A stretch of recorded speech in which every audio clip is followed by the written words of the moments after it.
Assalamualaikum warahmatullahi wabarakatuh. Selamat pagi mahasiswa.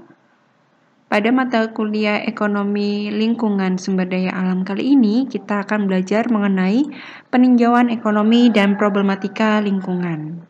Sebelum acara ini dimulai, berdoa menurut agama dan kepercayaan masing-masing. Berdoa dimulai. Doa selesai. Berikut mengenai pendahuluan peninjauan ekonomi dan problematika lingkungan. Penilaian terhadap barang lingkungan yang non-market mempunyai implikasi kebijakan yang penting. Jadi barang non-market ini belum punya kesepakatan di pasaran terhadap nilai barang tersebut. Dulu barang tersebut ini dianggap bernilai nol atau bernilai rendah sehubungan dengan berbagai kesulitan yang dihadapi dalam menentukan nilai ekonominya. Nah, kegagalan dalam menentukan nilai dari beberapa sumber daya lingkungan ini telah menghasilkan keputusan yang mempunyai implikasi negatif untuk lingkungan dan masyarakat. Penilaian lingkungan adalah penting terhadap kerusakan alam, baik karena tangan manusia maupun yang terjadi secara alami. Berikut merupakan contoh kerusakan oleh tangan manusia maupun dari alami, seperti tumpahan minyak Exxon Valdez di lautan Alaska dan tsunami Aceh. Mahkamah Agung Amerika Serikat memutuskan bahwa masyarakat Alaska harus mendapat ganti rugi atas kehilangan mata pencaharian dan tempat rekreasi sebagai hasil dari kecelakaan tersebut. Sedangkan pemerintah Indonesia membangun kembali infrastruktur di Aceh dan memberi ganti rugi atas kehilangan tempat tinggal, mata pencaharian, dan sebagainya. Kebanyakan dari hilangnya manfaat adalah bukan bernilai pasar, yakni teknik pasar konvensional tidak bisa digunakan.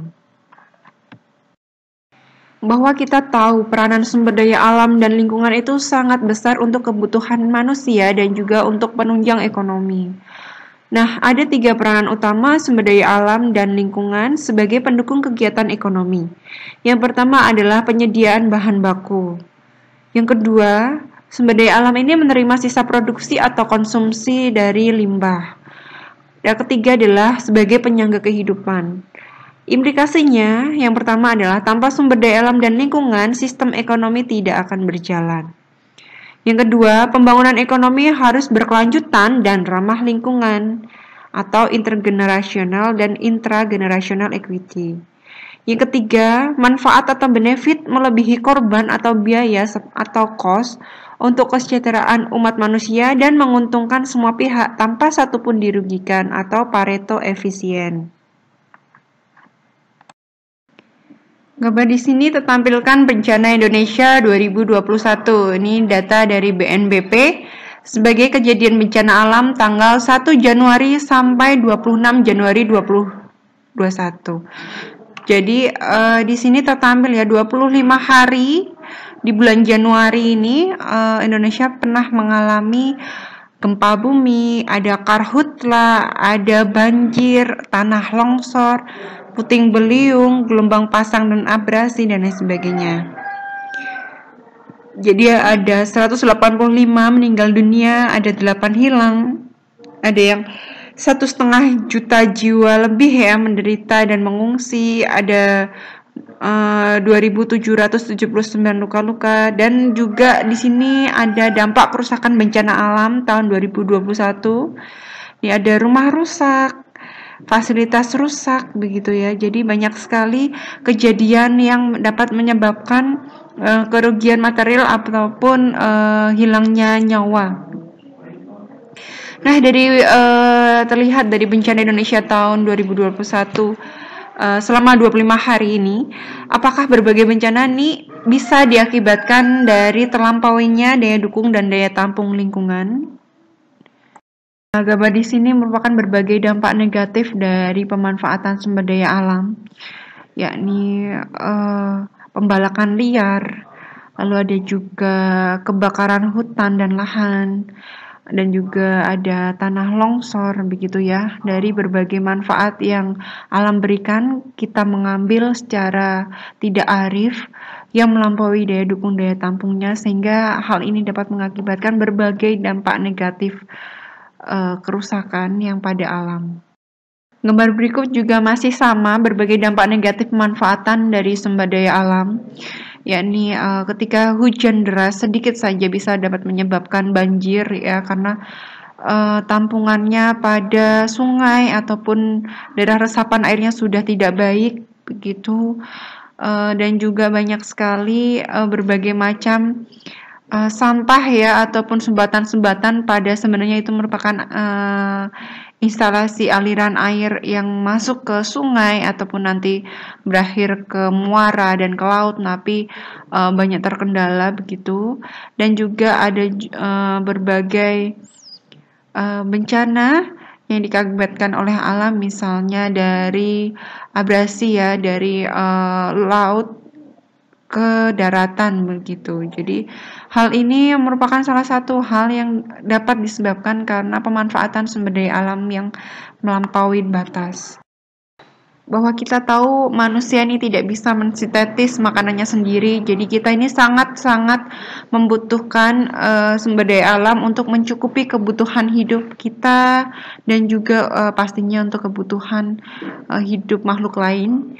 Di sini misalnya ada sumber daya alam itu bisa menghasilkan produk-produk makanan untuk kita, seperti buah, ya sayur, obat-obatan, air minum yang bersih, dan lain sebagainya. Ada juga hutan sebagai salah satu penghasil oksigen, lalu juga air ya untuk kebutuhan minum, kebutuhan mandi, kebutuhan irigasi, dan lain sebagainya, serta berbagai macam tumbuhan yang bisa hidup sebagai sumber keindahan, healing, kenyamanan, rasa puas, dan lain sebagainya. Jadi banyak sekali manfaat yang sudah alam ini penuhi untuk kebutuhan kita.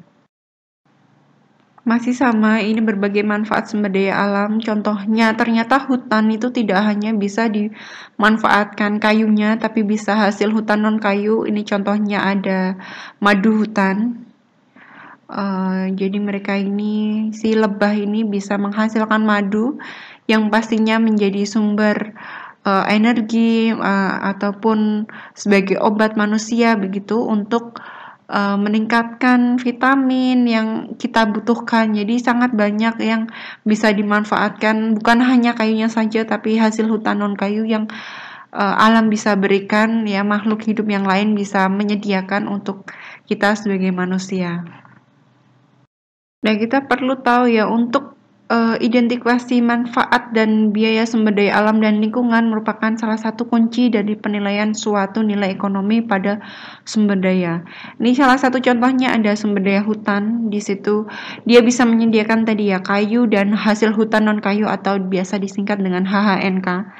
Ya mudah dihitung, ada nilai pasarnya. Ini misalnya madu sudah ada nilai pasarnya, karet, resin minyak, nyamplung yang biasa untuk sekarang digunakan untuk bahan minyak kutus-kutus begitu ya. Lalu juga biasa untuk minyak yang digunakan untuk biodiesel dan lain sebagainya. Jadi banyak sekali hasil yang sebenarnya sudah ada nilai pasarnya dari hutan. Namun di sisi lain ini ada juga fungsi hutan sebagai sumber daya hayati, ada sebagai untuk wisata dan cagar budaya, sebagai hidrologi, fungsi produksi daerah hilir. Jadi ada juga non-use value seperti bequest value dan existence value. Jadi sangat banyak sekali ya. Nah, untuk yang sebelah kanan ini ada sumber daya hayati, wisata dan cagar budaya, hidrologi, fungsi produksi daerah hilir, dan lain sebagainya. Ini termasuk sulit dihitung karena tidak ada nilai pasarnya. Jadi harus dilakukan yang disebut dengan preferensi. Nah, ini merupakan hasil valuasi ekonomi, dampak kebakaran, kerusakan, dan penebangan hutan di Kutai Kartanegara tahun 2001. Ini ada salah satu contoh yang Ibu berikan. Ini macam dampak kebakaran itu ada 165.555,27 hektar, di mana di situ dampak yang disebabkan adalah ada kesehatan, erosi tanah, kehilangan nutrisi, revegetasi hutan, yakni dengan jumlah ya total kerugiannya ini ada 507.730,91 miliar. Nah, sedangkan di rata-rata per hektarnya itu bisa menghasilkan gitu ya, mendapatkan kerugian sebesar 3,07 miliar. Jadi sebetulnya ketika banyak non-market tadi bisa dihitung ya dari kesehatan, erosi, kehilangan nutrisi, revegetasi hutan ini ternyata sangat banyak per hektarnya bisa biaya yang harus dikeluarkan itu 3,07 miliar. Ada juga kerusakan hutan ini sebesar 82.217,50 hektar dan penebangan ini 13.761,24 hektar. Di mana di situ dampaknya adalah erosi tanah, unsur hara tanah rusak ya, revegetasi dengan per hektarnya bisa harus ya rugi gitu 1,07 miliar.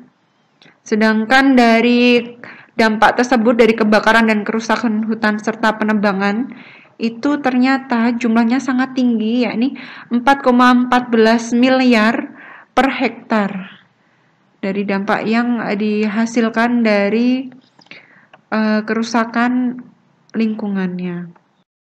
Nah, berikut juga merupakan salah satu contoh di kasus Kabupaten Pasir di Kalimantan Timur ini menurut Kartodiharjo 2005. Beliau ini menganalisis hasil eksploitasi kayu versus dengan kerusakan infrastruktur. Dari sini kita bisa melihat ya, ternyata biaya perbaikan infrastruktur akibat banjir ya karena kegiatan penebangan kayu ini sebesar 41 miliar dibandingkan dengan hasil penebangan kayunya itu sendiri hanya 7 miliar. Jadi sangat kontras sekali.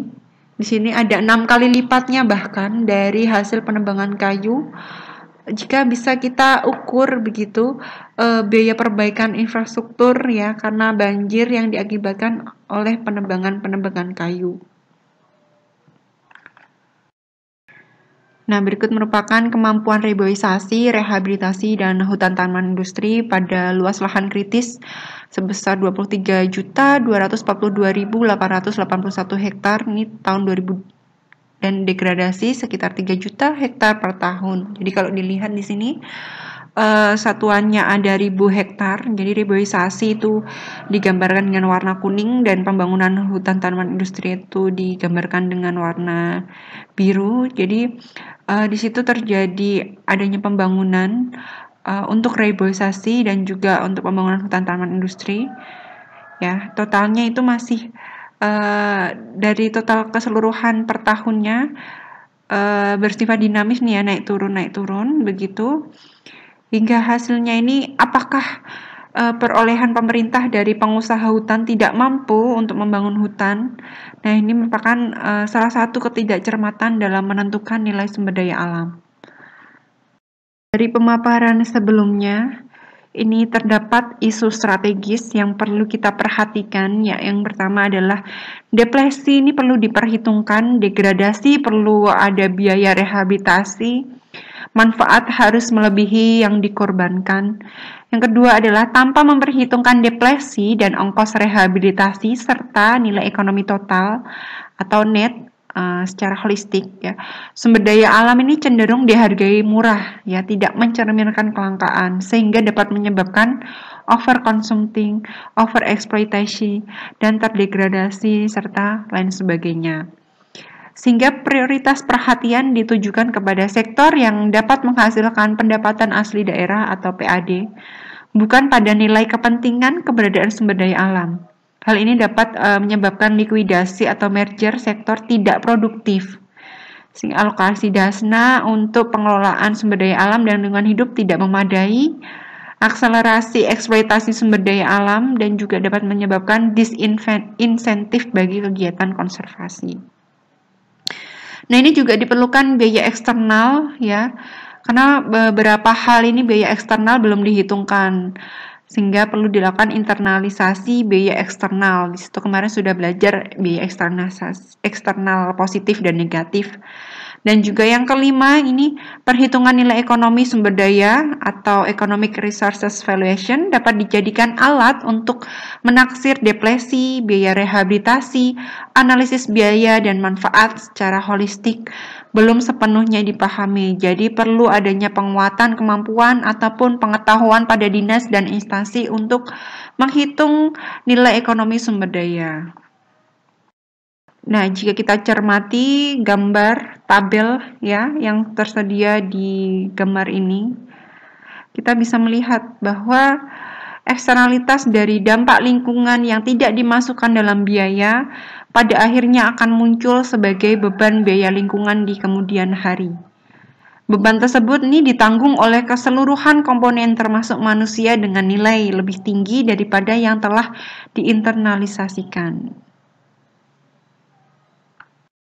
Penilaian atau valuasi ekonomi. Yang pertama ada nilai ekonomi. Nilai ekonomi ini diartikan sebagai karakteristik atau kualitas dari sesuatu seperti barang dan jasa yang menyebabkan atau membuat sesuatu tersebut dapat dipertukarkan dengan sesuatu yang lain. Nah, penilaian atau valuasi ekonomi sumber daya alam dan lingkungan adalah serangkaian upaya atau proses untuk mengkuantifikasikan dan memberikan nilai moneter atau satuan uang, monetizing atas barang dan jasa sumber daya alam dan lingkungan. Sehingga nilai barang dan jasa sumber daya alam dan lingkungan tersebut dapat diketahui baik yang bersifat manfaat maupun korbanan atau biaya. Teknik khusus ini diperlukan karena tidak semua manfaat maupun biaya atas penggunaan barang dan jasa dan lingkungan memiliki harga pasar. Pada konsep valuasi ekonomi, ada degradasi lingkungan pada akhirnya akan berujung pada ongkos ekonomi. Salah satunya dipicu oleh undervalue terhadap nilai sebenarnya sumber daya alam atau externalitas problem. Tidak terhitungnya eksternalitas ini membuat sebagian besar jasa ekosistem tidak benar-benar terpasarkan atau unpriced. Ini menurut Fauzi 2014 dalam KLHK 2014. Nah, ada di sini nilai publik sumber daya alam lingkungan sering tidak muncul dalam nilai pasarnya. Ini menurut Cham et al 2011. Nah, di sini diperlukan pentingnya valuasi ekonomi. Yang pertama, bisa menyediakan informasi yang mendekati akurat terkait nilai ekonomi sumber daya alam lingkungan. Yang kedua, membantu menyiapkan penyusunan kebijakan publik terkait pemanfaatan sumber daya alam lingkungan. Pada valuasi ekonomi, ini ada jenis pendekatan penilaian ekonomi. Menurut Barbier 1997 ada 3. Yang pertama ada impact analysis, yakni nilai ekonomi dilihat dari dampak akibat adanya aktivitas tertentu. Yang kedua ada partial analysis, di mana dengan menetapkan 2 atau lebih alternatif pilihan pada pemanfaatan ekosistem. Yang ketiga ada total valuation, di mana untuk menduga total kontribusi ekonomi dari sebuah ekosistem tertentu kepada masyarakat. Nah, pertanyaan yang sering timbul misalnya bagaimana mengukur atau menilai jasa tersebut, padahal konsumen ini tidak mengkonsumsinya secara langsung, bahkan mungkin tidak pernah mengunjungi tempat di mana sumber daya alam tersebut berada. Nah, salah satu caranya melakukan valuasi ekonomi adalah dengan menghitung nilai ekonomi total atau TEV. Jadi, balik lagi cara menghitung nilai ekonomi totalnya. Nilai ekonomi total atau TEV adalah nilai-nilai ekonomi yang terkandung dalam suatu sumber daya alam, baik nilai guna maupun nilai fungsional yang harus diperhitungkan dalam menyusun kebijakan pengelolaannya, sehingga alokasi dan alternatif penggunaannya dapat ditentukan secara benar dan mengenai sasaran. Nilai ekonomi total ini juga dapat diinterpretasikan sebagai TEV dari perubahan kualitas lingkungan hidup. Formula untuk mengetahui total economic value ini didapatkan dari total economic value adalah use value ditambah dengan non-use value, di mana untuk use value ini ada 2, yakni ada direct use value dan indirect use value. Sedangkan untuk non-use value ini ada 3, yakni option value, existency value, dan bequest value. di mana TV adalah total economic value. Nilai ekonomi diukur dalam terminologi sebagai ketersediaan membayar atau willingness to pay untuk mendapatkan komoditi tersebut. Sedangkan ada UV, yakni use value atau disebut dengan nilai manfaat, yakni suatu cara penilaian atau upaya kuantifikasi barang dan jasa, sumber daya alam, dan lingkungan ke nilai uang atau moneter, terlepas ada atau tidaknya nilai pasar terhadap barang dan jasa tersebut. Untuk DUV, yakni direct use value atau nilai langsung, yakni outputnya adalah barang dan jasa yang terkandung dalam suatu sumber daya yang secara langsung dapat dimanfaatkan, misalnya pada sumber daya alam berupa hutan. Ada dua, yakni ada consumptive use, yakni memanen kayu, sedangkan ada non-consumptive use seperti camping, hiking, dan lain sebagainya. Sedangkan pada IUV, indirect use value, nilai tidak langsung, merupakan barang dan jasa yang ada karena keberadaan suatu sumber daya yang tidak secara langsung dapat diambil dari sumber daya alam tersebut. Misalnya, pada sumber daya hutan terdapat pemeliharaan sistem hidrologi, stabilisasi iklim, atau penyerapan karbon, dan stabilisasi tanah. Use value atau NOV adalah nilai yang dirasakan oleh individu atau masyarakat terhadap sumber daya alam lingkungan yang independen terhadap pemanfaatan saat ini maupun mendatang.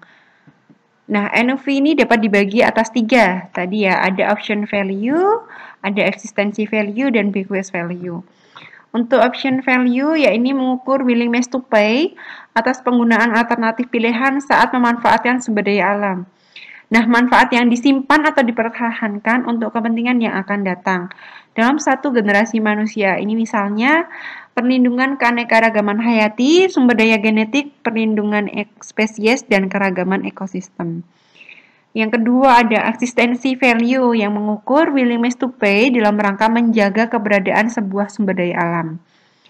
Yang ketiga ada bequest value, yang ini mengukur willingness to pay untuk menjamin bahwa turunan mereka akan mampu menggunakan sumber daya di masa yang akan datang. Contohnya, konservasi habitat, upaya preventif terhadap perubahan yang tidak dapat diperbaharui. Nah, ini merupakan taksonomi valuasi ekonomi untuk sumber daya alam dan lingkungan, ya. Di sini ada TV, ada use value dan non-use value, di mana tadi use value tadi ada di UV dan UV. Sedangkan non-use value ini ada 3 tadi, option value, bequest value, dan existency value.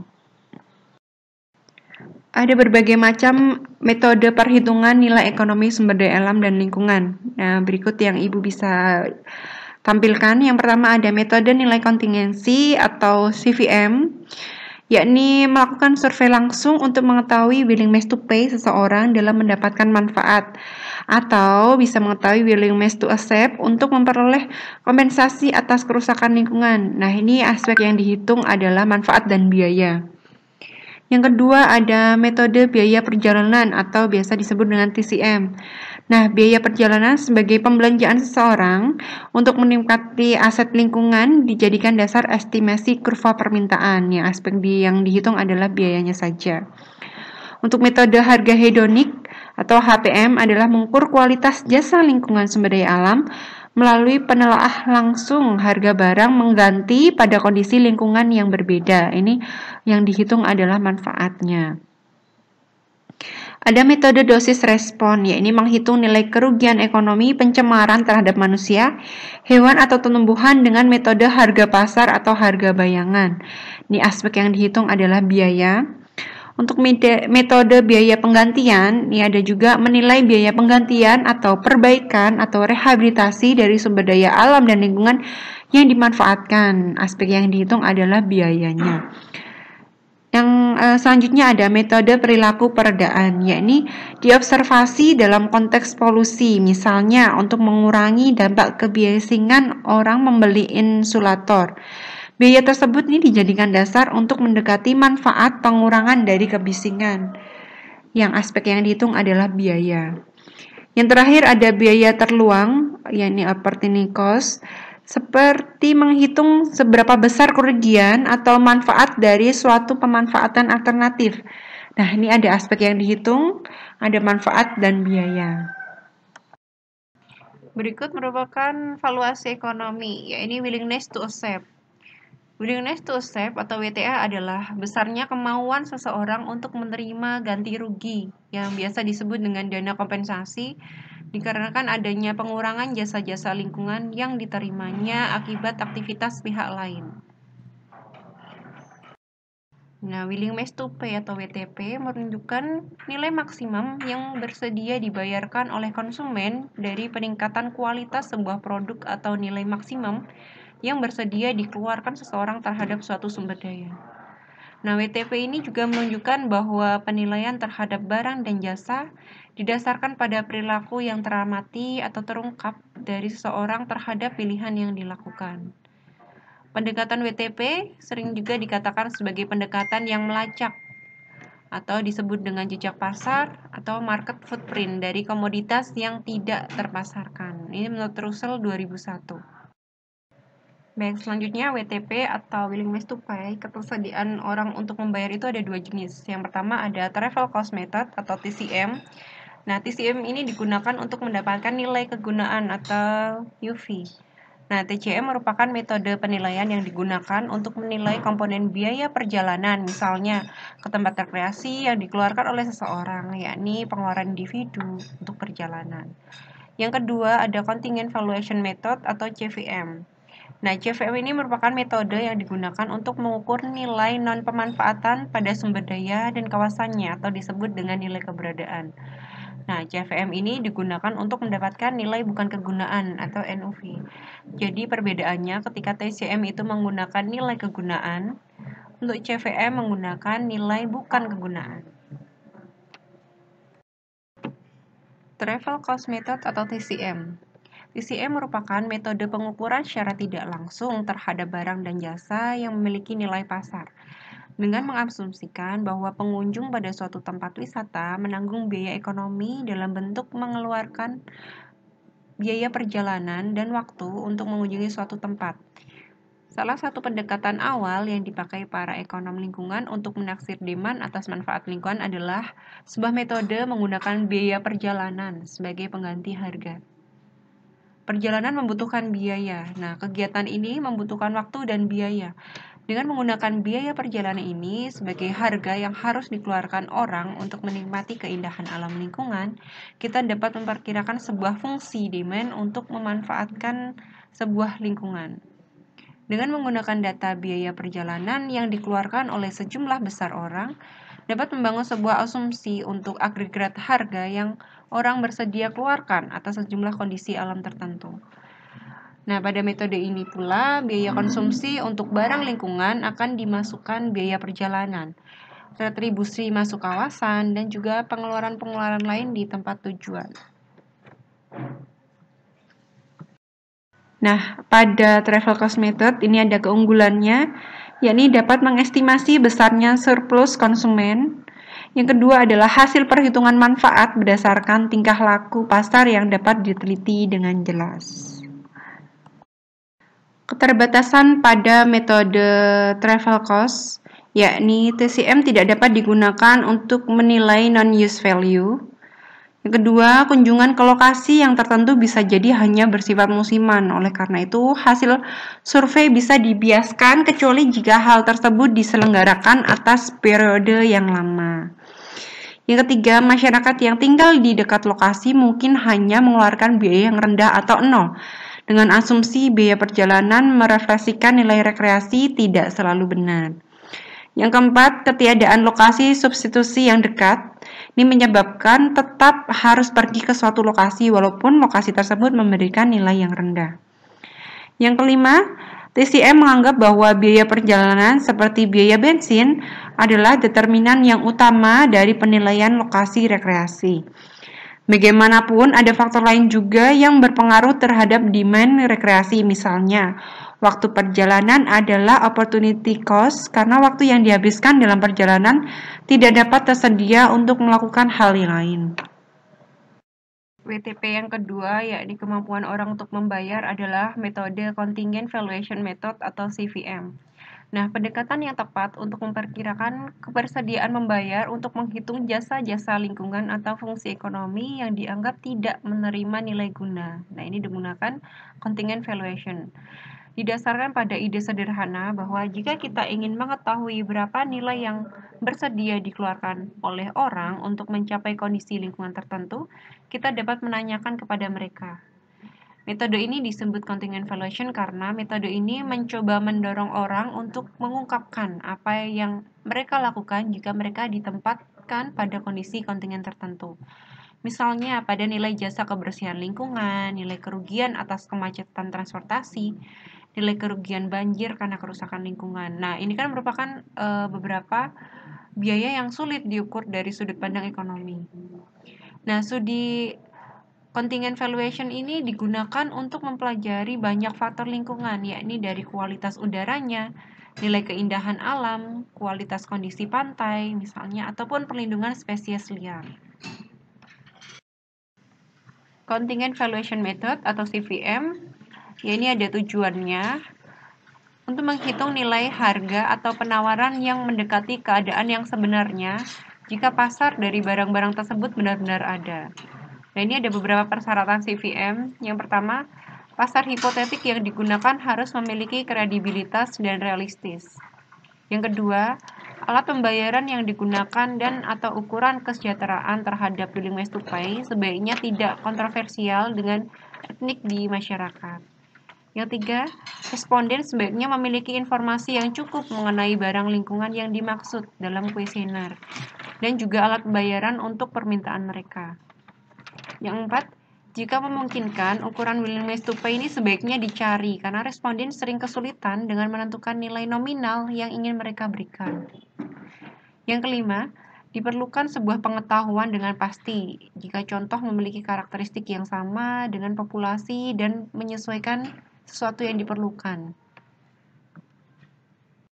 Yang terakhir adalah manfaat valuasi ekonomi pada sumber daya alam dan lingkungan. Dengan kita mengetahui manfaat valuasi, kita bisa menghitung kerugian dari dampak suatu kegiatan. Yang kedua ada menghitung biaya pencegahan dampak. Lalu kita bisa mengetahui tarif pajak dan retribusi sumber daya alam.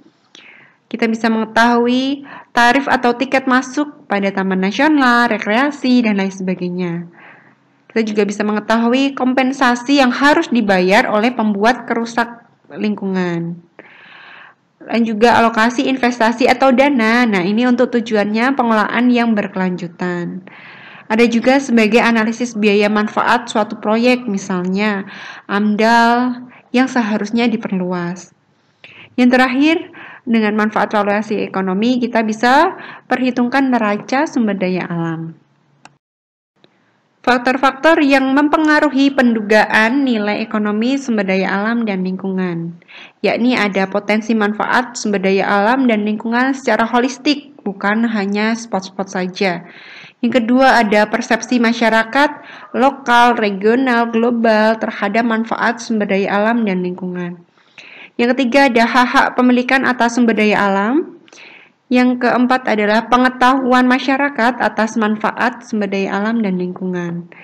Selanjutnya ada teknik perhitungan yang akan digunakan, lalu juga teknik wawancara yakni kuesioner, dan juga keahlian, disiplin, dan pengetahuan pewawancara. Sekian presentasi dari Ibu terkait dengan mata kuliah ekonomi lingkungan dan sumber daya alam, yakni dengan bab peninjauan ekonomi dan problematika lingkungan. Terima kasih sudah mengikuti. Akhir kata, wassalamualaikum warahmatullahi wabarakatuh. Terima kasih.